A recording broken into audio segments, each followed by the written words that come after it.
Minister Liz Truss is giving the order to unleash our nuclear weapons.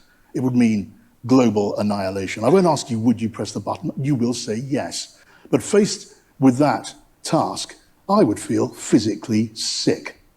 How does that thought make you feel?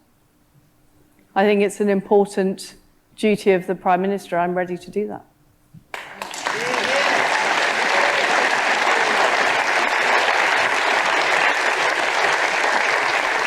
I asked how it would make you feel. I'm ready to do it.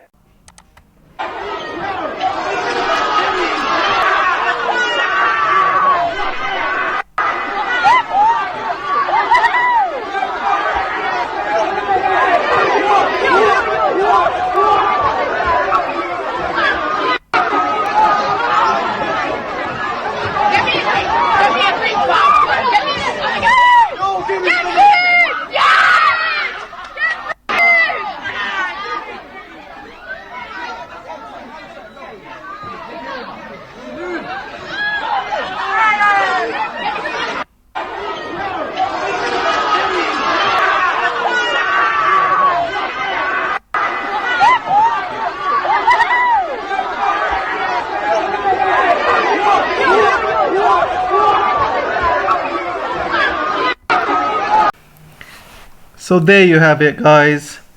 Liz Truss is ready to press the nuclear button and destroy the world if she has to. If she wakes up from her bed one morning, it's that time of the month, she's not feeling great about herself, that's it. Press the nuclear button and off she goes. You can see that she says with a straight face she's ready to do it. Ready to do it with whom exactly? Well, if you look at the geopolitics right now, there's only two countries that Britain is not getting along with. Hi, baby.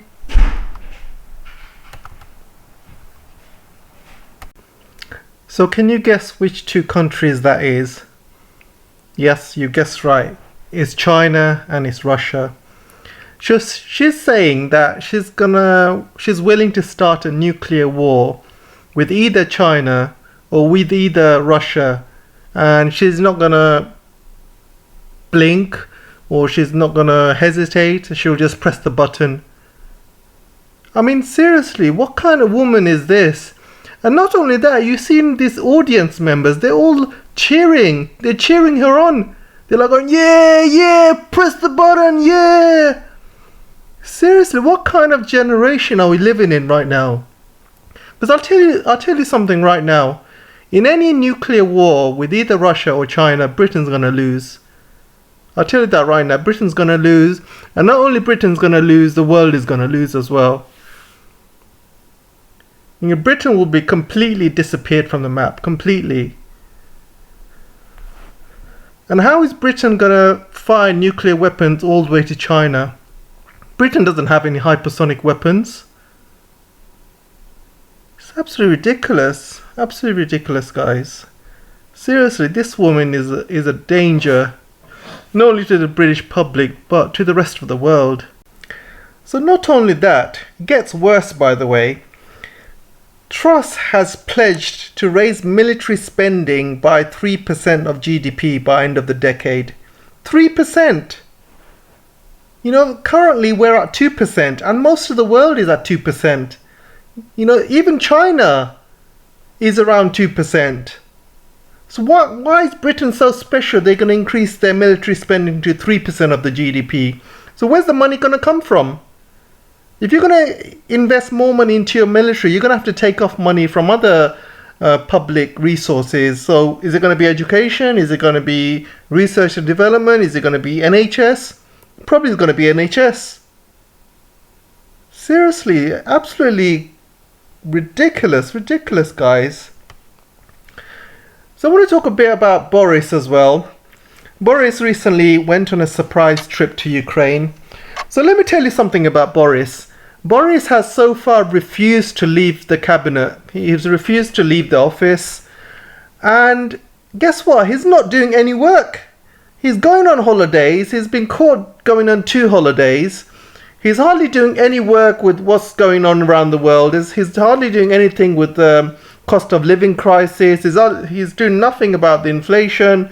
He's literally sitting around doing nothing. And the only thing he's done is spend more taxpayers' money going all the way to Ukraine and promising his mate more goodies like weapons or money or whatever. That's the only thing he's done in the past few months. And guess what? He's blaming the UK's high energy bills to, surprise, surprise, Putin again. So I want to ask a couple of questions to Mr. Boris Johnson here. So first of all, he's blaming Putin, and Britain's energy prices is going through the roof, by the way. So it's going to increase by another 80% in next month, and that's increasing 57% from April. And then from next year, January is going to increase again by another 80%. And then next April is going to increase again by another 80%. Altogether, an average family will have to pay more than £7,000 extra. So it's already gone up by 157% or something by this September, October. And by next year, we're talking about 300% or even 400% is going to go up by next April 2023. Absolutely ridiculous. So he's blaming Putin for all of these high energy costs. So I want to ask Johnson two questions. Number one, is France having the same issue? Why is France increasing their energy costs by only 6% compared to UK? And what about the rest of Europe? The rest of Europe is also having a lot of issues. So why are they only increasing their percentage of energy prices by a very small percent compared to England? Why? So if it was Putin's fault, why is only Britain getting affected? Secondly, Britain is still buying gas and oil from Putin as well. So I want to ask Mr. Boris another question. If you hate Putin so much, why are you still buying oil and gas still from Russia? You know, this guy thinks British public are a bunch of idiots. And, you know, I must admit, I am British, but probably he's right. You know, probably he's right. There are a lot of idiots out there in Britain. You know, British people do not know the truth, or they do not go out there looking for the truth. They believe everything they hear from the government, from the papers, from social media. You know, there's not enough intelligent people out there in Britain, and if there were, there would be riots in the street right now. Right now, I'm telling you.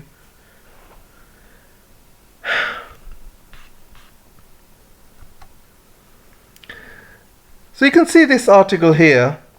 Britain faces catastrophe after energy bills soar 80%, and the price cap could hit 7,000 by April. So you can see here, predicted annual cost of 7,000 per April.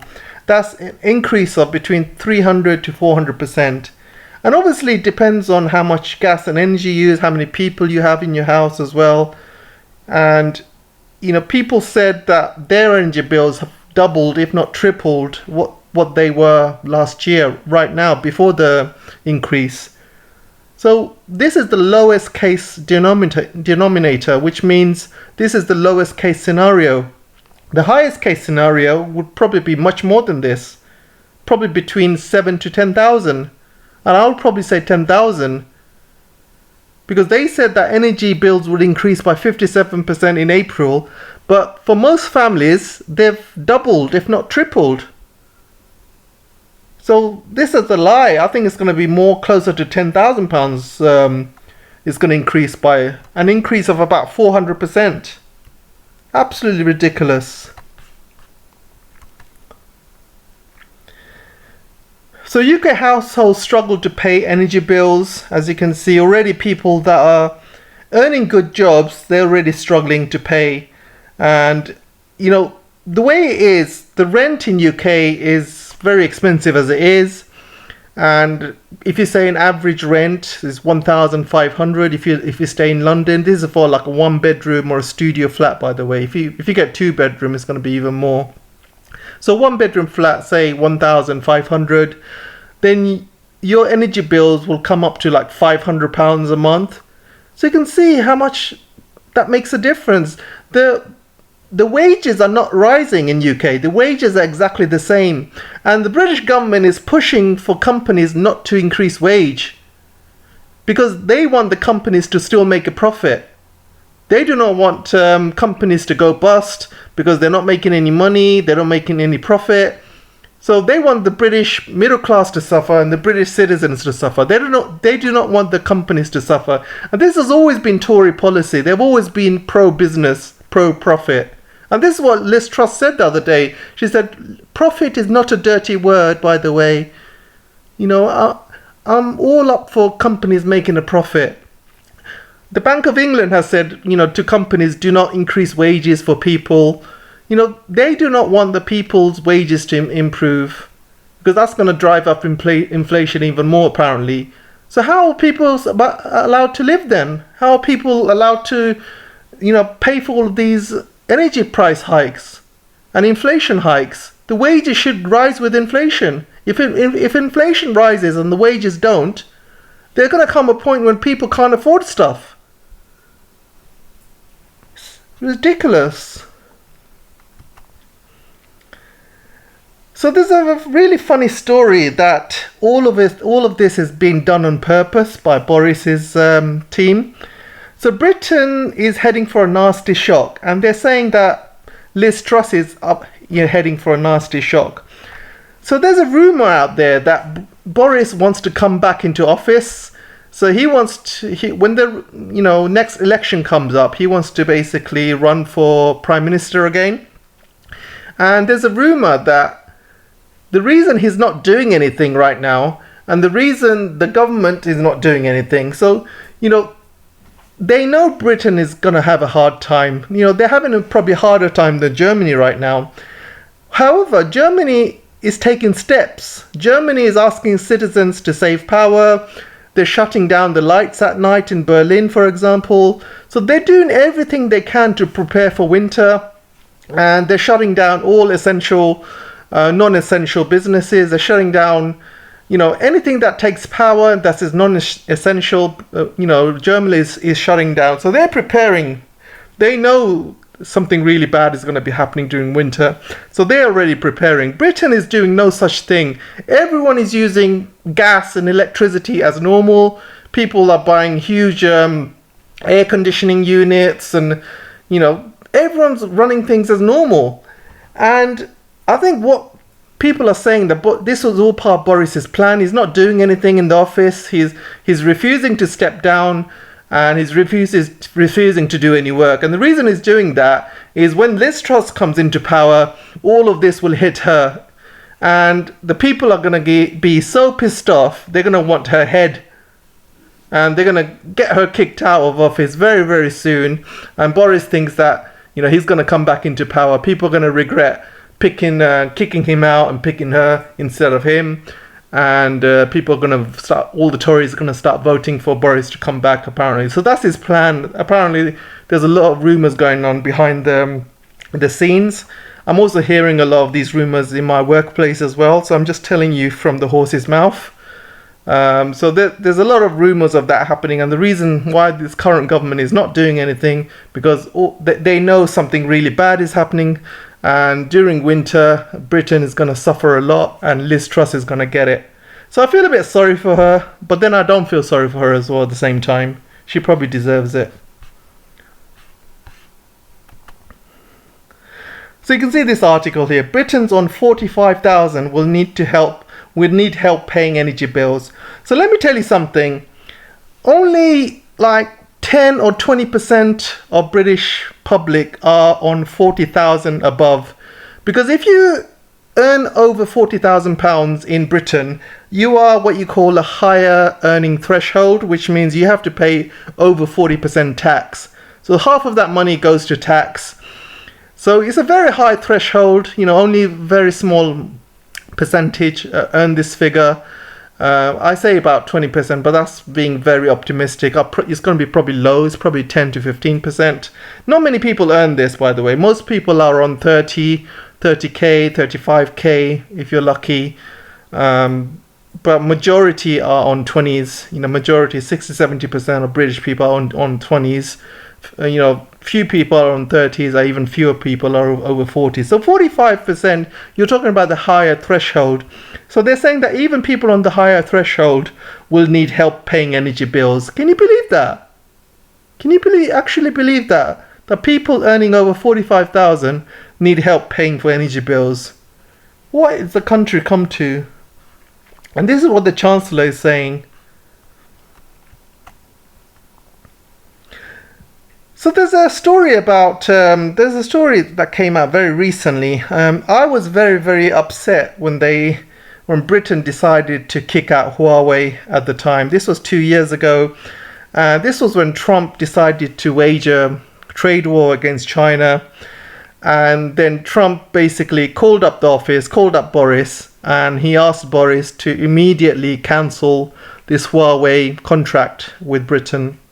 And Britain at the time signed this very lucrative Huawei contract, and Huawei was going to build Britain's 5G. And they already started working on it. They were taking down all of the infrastructure and start building up all of these 5G masts all over UK.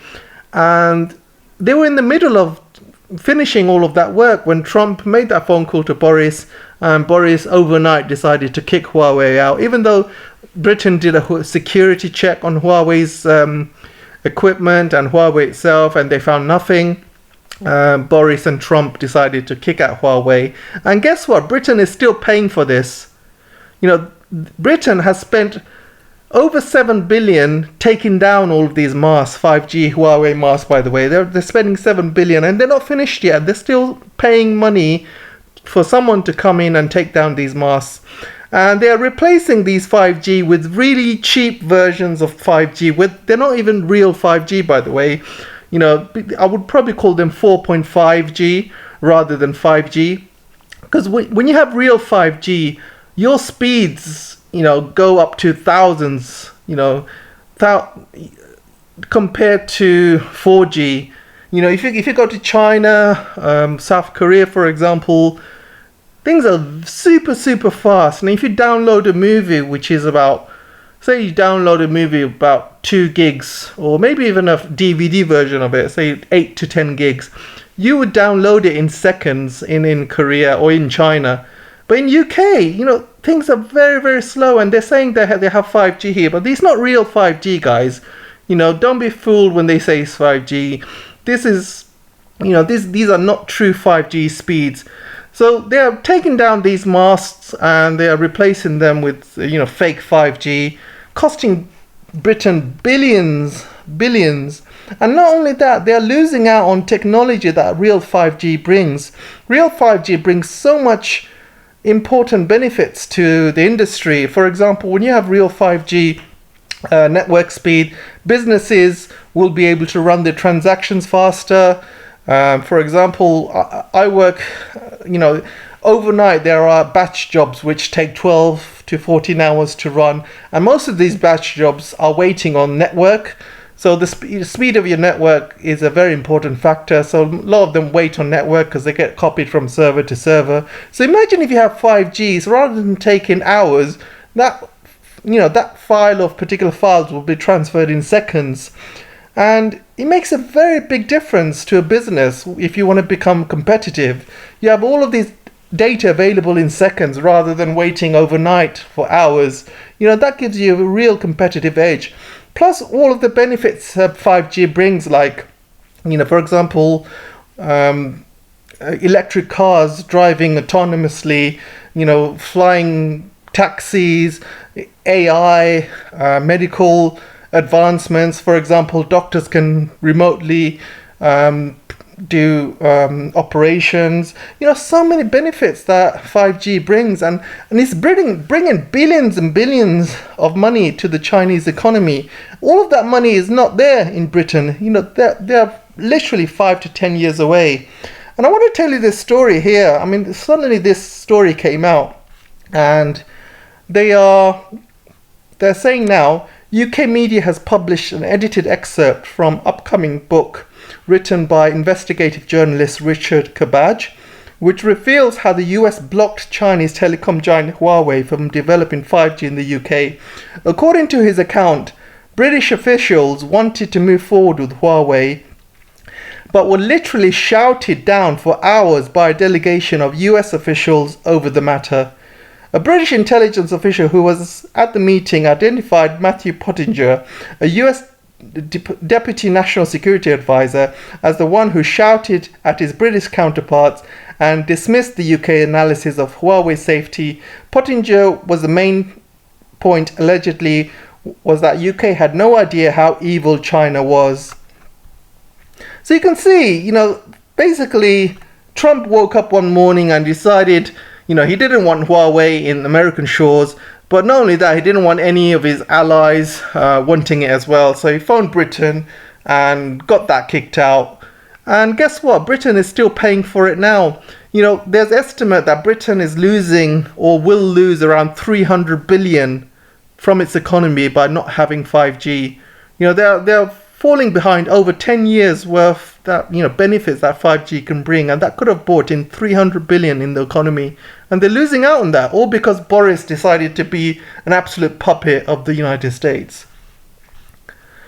So the next story I was going to show is this clip here of all of these teenagers ransacking McDonald's, and you might think, oh, this is just the one-off, these kids are just, naughty kids in UK. But no, guys. There's all of these Instagram stories out there, there's all these Twitter stories out there, and many kids are saying the same thing. They're saying that these kids, did the right thing. Everybody is in support of these kids ransacking McDonald's. Because every kid is saying, there's a problem in UK, the cost of living crisis, and McDonald's as well as other high street stores have been increasing the price. Every single week they've been increasing their price. I don't go McDonald's normally, but, I talk to people and I see prices, advertised or something, and I see people talking as well. The price of certain goods that was certain price last year now doubled even. I know for a fact that a chicken burger in KFC, which was a certain price, has now doubled. It's absolutely ridiculous how these fast food prices are getting away with it. And most of these fast food places are kids. Kids love McDonald's, kids love KFC, kids loves Burger Kings. And when you price out these kids out of a normal, everyday cheap burger, these kids are going to fight back, and this is what's happening. This is just a start. It's just going to get worse and worse in Britain, and wait till these energy increases starts happening in September and October, and you will see people doing a lot more of this. People will be doing a lot more riots in the streets. People are going to be running into supermarkets, grabbing what they can and running out. I've seen it with my own eyes. So I also want to talk about Edinburgh as well. And Edinburgh, there's a strike going on where people, the bin men have gone on strike because they're not being paid enough. And you can see by these images, how disgusting Edinburgh has become, because the bin men have been on strike. And because of this is really bad for hygiene purposes, because rats will be going through these bins and rats will be populating.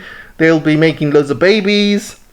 These babies are going to be growing up and spreading diseases everywhere. And see, look at this rubbish everywhere. It's absolutely disgusting. These are just examples. Somebody actually made a video. Of a whole street full of rubbish. I think it's here, next page. This one. I just wanted you to have a look at this. Take a look. I mean, look at this street. It's absolutely disgusting. And this is Scotland, by the way. And this is, talking to some Scottish people, they are blaming UK for this. They are blaming Britain for this. I mean, UK, England. And this is one of the reasons why I believe Scotland will want to be independent from Britain. Because if they had money of their own, if they had, their own economy, they would have spent money and made their streets clean as possible and paid these bin men what they deserve. but most of the money comes from UK. You know, UK will probably spend 90% of the money in England, and the 10% will go to Scotland. You know, if you think about HS2, for example, originally it was planned for HS2 to go all the way from London all the way to Edinburgh or Glasgow.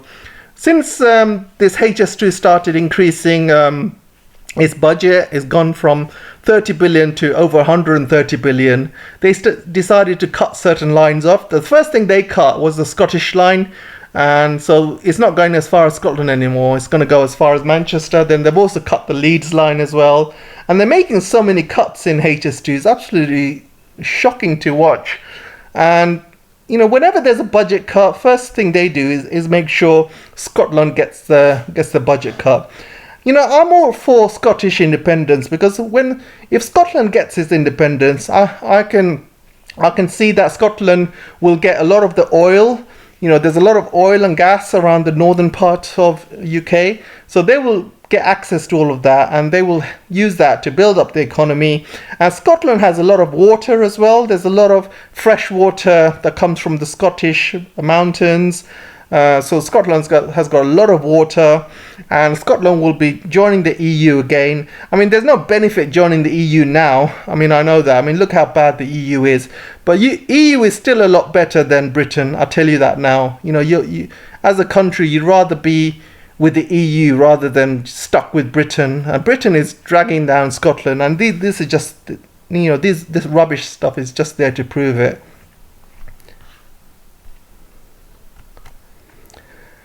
So you can see this article here, sanctions war isn't going as planned, the economists. So the economists have finally admitted that the sanctions war isn't going how they expected.